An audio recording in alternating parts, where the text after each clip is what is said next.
Good morning and welcome back to the morning show.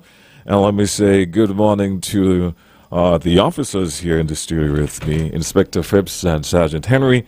Welcome to the morning show and welcome to On the Road, or traffic discussion for today, Wednesday, the 24th day of May 2023. Ladies, what's on your table for discussion this morning? Good morning. I am Sergeant Henry, and alongside me, as GQ is Inspector Phipps. This morning we'll be talking about driving under the influence, DUI. And when someone is under the influence, it impairs the person's ability to have control of the vehicle. And sometimes this can be resulted in crash or a road traffic accident, as we'll say. And when this happens, sometimes persons will come out with injury, will have death or disability. Driving under the influence of alcohol is a significant public health problem that affects not only the alcohol user, but also innocent parties such as passengers and pedestrians. Getting behind the wheel of a vehicle, whether it's a car, a truck, a motorcycle, or any other motorized vehicle, after consuming alcohol is serious crime. Drinking and driving is sometimes called, as I said, driving under influence, DUI, or driving while intoxicated, DWI, and involves operating a vehicle with blood alcohol content level. And I'll end here for now, and Inspector Phipps will tell you the content of this blood level. Good morning, all. Firstly, I must thank you all for continuing listening the traffic show. So back to our topic this morning, I will tell you ways in which one can commit the offense of driving under the influence. 1, if a person drives a motor vehicle. 2, if he attempts to drive. 3, if he or she is in charge of that vehicle on a road, having consumed such a quantity that the proportion of his blood exceed the prescribed limit. 4, or if he or she is under the influence of drink or drugs to such an extent as to be incapable of having proper control of the vehicle. Driving on the prescribed limit for driving under the influence is 80 milligrams of alcohol per 100 milliliter of blood. And in the urine, it's 107 milligrams in 100 milliliters of urine. And so these are ways in which we test for alcohol is, as I explained just now, is in the blood and urine. That is most commonly used here on the island. And if you are driving under the influence and any police officer stop you, any police officer in uniform can request a blood sample or alcohol test. Sergeant? And as the inspector said about the quantity, but however, even a small amount of alcohol can lead to a harmful situation. You might say, okay, I only have this little amount, but maybe you can drink, and a little amount can cause any serious situation. Some drivers may not even show any sign, but they are drunk. And as the inspector said, we can do it by the blood or the urine. Sometimes the way how the person speak, they're just talking one thing over and over, or how they react. The way in which they walk, you can tell that the person is intoxicated. So these are ways we can tell that someone is under the influence of alcohol. Okay. Yes. Anything else to add from your end before we open the lines, Inspector? And when we think of these tests, we think of the toxology. And this is the screening where it determines the approximate amount of or type of illegal drug that you have in your system. All right, let's take our first call for this morning. Good morning, you're live.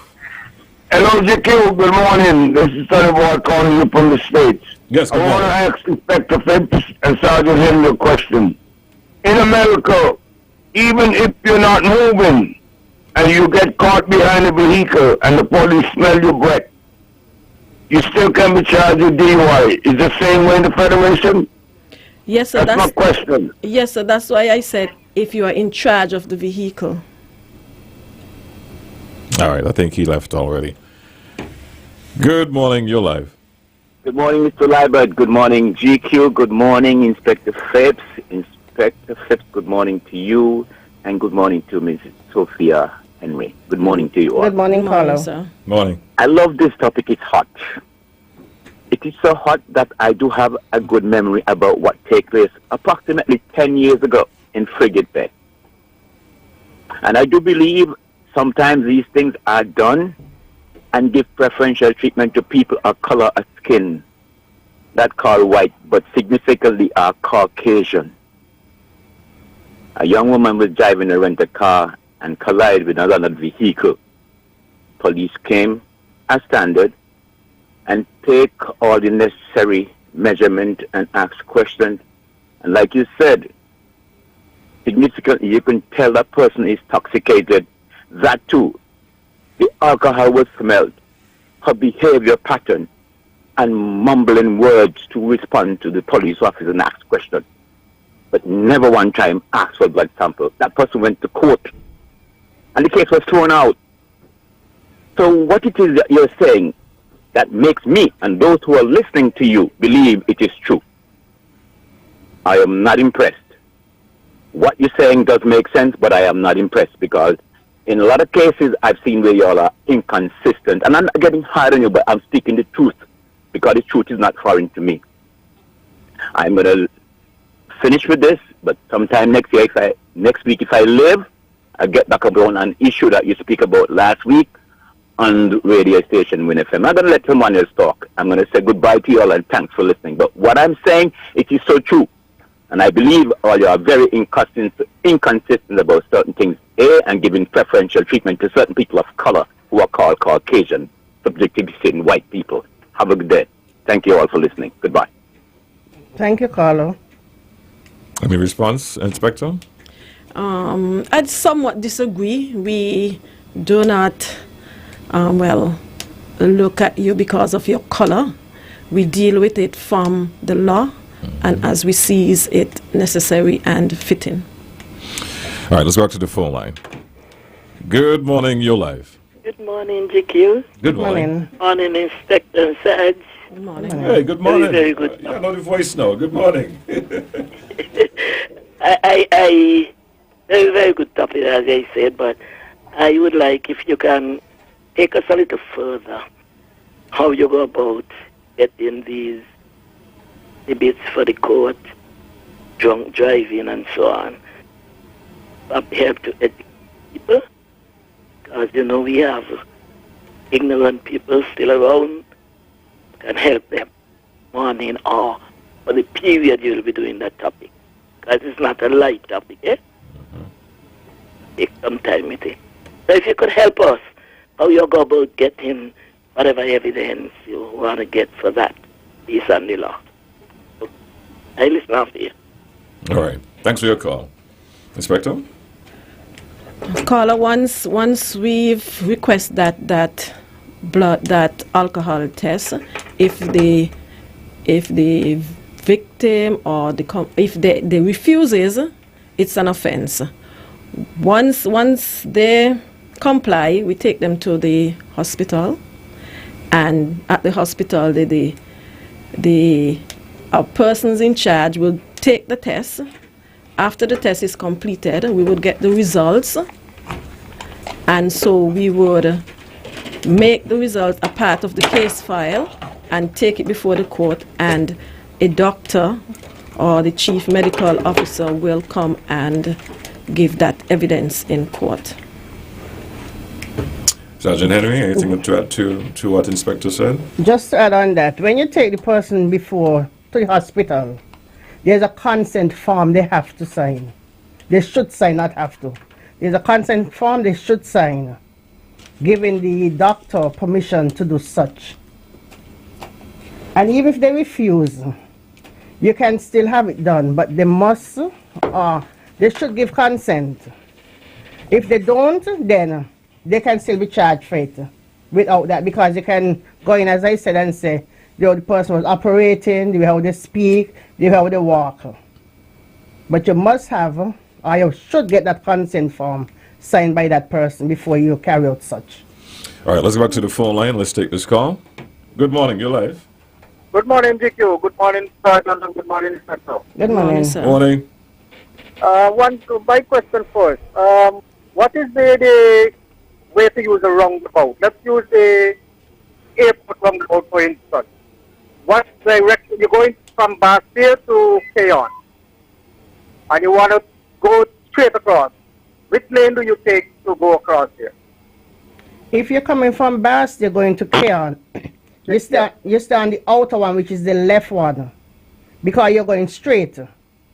And that can also take you to the F.T. Williams Highway or the airport. So you stay on the outer one, which is the left one. So is there 2/3 of using of the roundabout here? I don't understand that. 2/3 how? Normally, internationally, you would find that you use 2/3 of the roundabout. If you're going to any direction, you use 2/3 of the roundabout. No, not as far as I know. There's only 2 arrows in that section. One take you right, which is going to take you to Kim Collins Highway, or back to Bastille. That's the right one. And the left one take it, as I said, to F.T. Williams, the airport, or Keon. Or the airport. Yes, sir. That's the outer one, which is the left one. Well, I've been asking from Mr. Kane, was the inspector. Then he had Mr. Eddie for a short time. Then he had Superintendent Mills for the roundabout them to properly mark.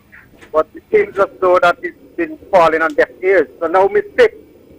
as the inspector in charge, when can we look forward to having the roundabout properly marked? Because a lot of people in St. Kitts right now don't know how to use the roundabout properly. And especially in the mornings when you're coming from Keon, coming to Bastille, the traffic is all the way blocked up all the way by the masonry because of the fact some people taking the wrong lane. So they're tying up the traffic on one side. So I'm looking forward to see some markings on the roundabout in Sector 6. Have a good day, guys. Thank you, Carlo. Hi, good morning, you're live. GQ. Yes, can you turn the volume on your radio, please?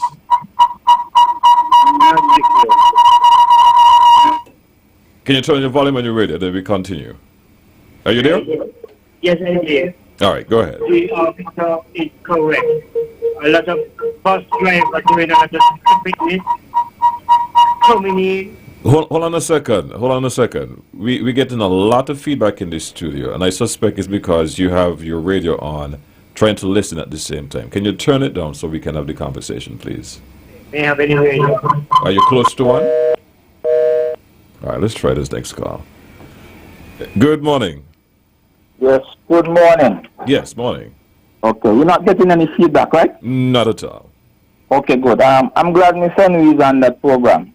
Now, some time ago, I spoke to Miss Henry, and the response that I get from her, but I will not say it over radio. But when I see her, I will tell her I was very displeased and disappointed with the response that I got from her. Now, over the years, people been talking about this lucky parking areas. Here's people planning. Culture spoke just about everything got to do with traffic. What I realize now, every day, lucky is they're backing out on a main road. People, I want to know, Miss Henry, I'm going to hang up, but I'm just going to make a comment. I want to know if where lucky is, if vehicles park, if there is a drive-thru. I know the area was intended for drive-thru, which means anybody can come and make a delivery in any one of the nearby stores. But I realize now, Lucky seems like they have exclusive rights. I have spoken to inspectors, sergeants, a particular superintendent, and I realized, and people is getting the impression, including myself, either somebody in the police department or somebody in traffic seems to be getting the palm dab, and you can't mix with people who think so, because for years people been breaking down the station. Just recently, the police had to make lucky move, and they was very reluctant, but the officer insists they have to move for the taxi to park in there. So the question I'm asking you, Miss Henry, where Lucky's is that a drive-through? Was it intended to be a drive-through?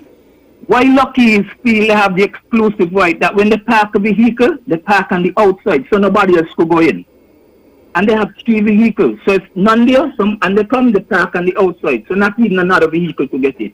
Miss Henry, people been talking about this for years and years and years, and that's why I tell you, I didn't like the response that you gave me, but I prefer to see you by yourself and not say the response that you gave me. People been calling me from the US, and they don't believe some of the things I've been telling them, so I want to hear your answer now. Tell the whole world the situation with Lucky's, if they have exclusive right to block the area, or the area was intended for a drive-through. Thank you very much. Caller, yes, when you spoke to me on the road and you told me about the situation, I said that the person should go forward, not reverse, onto Liverpool Road. I don't know if you remember that. I never tell you that the person should reverse out on that road. I said they should go around and come out. You talking about the parking, I said it's a drive-through, you come, you drop off, and you continue. I never tell you that they should park or reverse on the street. I remember the conversation. It was a Monday when I came off the Win FM radio station. Thank you. Inspector, anything to add, or you're going to leave that alone?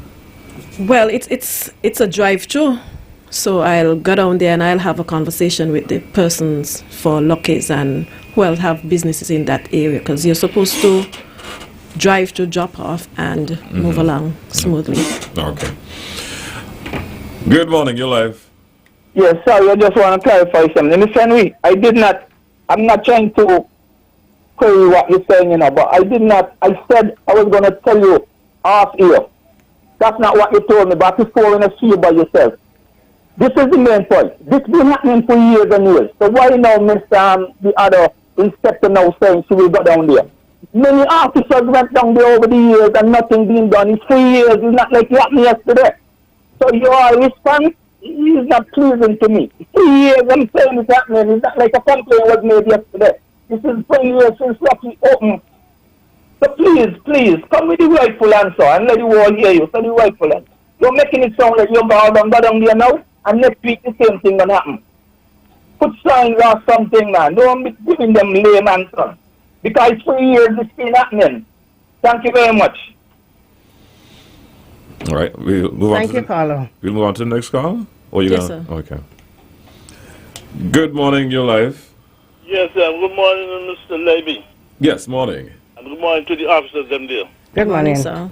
Last week, some time ago, when you're going over the bridge, and there's a pole there facing Social Security, I went by the pharmacy, and I touched the thing to say touch. And while I look, I still walk. Fine, I start to walk, and there was a vehicle coming from east, not knowing that I on the walkway to go, and they're still traveling. People have to bawl out and say, yes, the gentleman walking, and so it's a walk. I would like to know what is the time frame of these changing of lighting.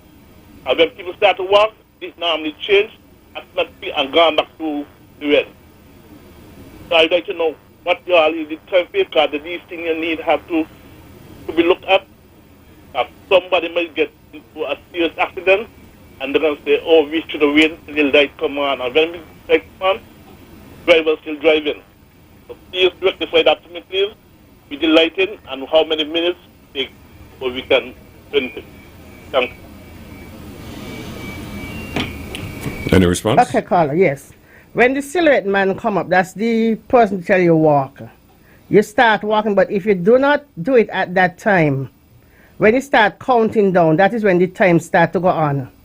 So you can't wait till you reach like 2 and 3 or 5 to say you're going to walk. Because by that time, the time is changing for the green light to say, go ahead. But as soon as the man come on, that is when you start walking. All right, let's go back to the phone line. Good morning. Hi, good morning. GQ. Yep. Good morning to you. Good and the panel. morning. Good morning. Good morning. Good morning. Yeah, I am. I'm calling in support of the caller who spoke about the roundabouts. Being the signage being put up. It's very much needed for years now, and that's something everybody been talking about because 3/4 of the drivers don't want to stay on the right side when they're going where they want to go and so forth. I think sometime at the beginning of the year, even the Attorney General was saying, yes, they need signage, and he's going to make sure that this signage go in place ASAP, right? They need painting over, and even that we haven't seen, right? But we need to see it. Now, if you're coming from Pond Road, right, and you hit the roundabout and you're going, let's say, up by Rams, you stay on the left, right? Because I think I see an arrow there pointing straight around to that area. Am I right? When you're coming from Pond, that's by the Central Bank roundabout? Yes. And you're going to Rams? Yeah. You stay on the inner one, sir. Because they're taking... one? Yes, sir, they're taking you right then. But why you have an arrow over on the left side going right around towards Rams? The arrow on the left telling you to go to Frigate Bay or go to Kim Collins Highway. Oh, Jesus, that's confusing. You really need signage, right? Because that arrow is on this left side. Even when you pass the intersection for Frigate Bay, there's an arrow again going straight on that same left side. So anybody going to Rams, they stay on that side and swing across. That's if you're coming from the Frigate Bay end. You stay on the left one. It's confusing. You need to do something immediately. And number 2, is the pedestrian crossing by KFC still in operation? That is blackout, sir. It is blacked out, so it's not in operation. It's not to be used? No, sir, it's blacked out. We put black paint on it, so it's completely out. Well, people still use it as if it's a crossing because nobody wants to go across by Social Security. I understand, but it is out of operation from since the signs went up. Yes, the paint came off and we repainted it. They're causing drivers. I know it's out of operation, but they're still causing drivers to stop there. And to stop, when you stop between a crossing to let people cross through, is that legal? If you stop by the crossing for them to cross? No. When you stop between, they're not going on the crossing, but they want to cross the road before the crossing or after it. No one should cross before they reach the crossing, sir. It's illegal for them. And most no one should cross before it. They should go on it. Yes, sir. And most of the sites. It's not happening, and they feel the driver is wrong, and they have a right to stop, and you let them pass. The driver is not wrong, especially, for instance, you're coming on Kearn Street. You have a crosswalk by College Street. You have one by 4th Street. Those are the areas persons should walk to cross over. Some people take chances. Okay, I just wanted people to hear and get that clear. And also, one more thing. People seem to be stopping at night now, jumping out of the vehicle, going into business places, and leaving the headlights on. That seems to be the trend now. They're not turning off the lights, and I mean, it's causing a little issue for oncoming traffic. I just wanted to mention that. I mean, if you stop in the night, and you turn off your engine or you don't turn it off, take off your headlights. Thanks for that concern. I'm sure you have found that yourself too. Thanks for that concern, sir. All right, thank you for your call. We're going to move on to the next caller. Good morning, you're live. Yes, Mr. Libby, I'm back. Officer, I didn't like the response that you gave me because I told you that I was walking on the walkway. I said walk. And while walking, it automatically changed. I'd like to know how many seconds it takes before you can change. If I had reached over by Social Security, I wouldn't mind, but I was in the middle from the pharmacy to reach over by Social Security, and the light already done change into red, and the car was also on top of me. People have to fall out. That's what I'm trying to tell you. The countdown is 7 seconds. So you can change. The countdown is 7 seconds. You all need to program these walkways more often and better. Have a good day.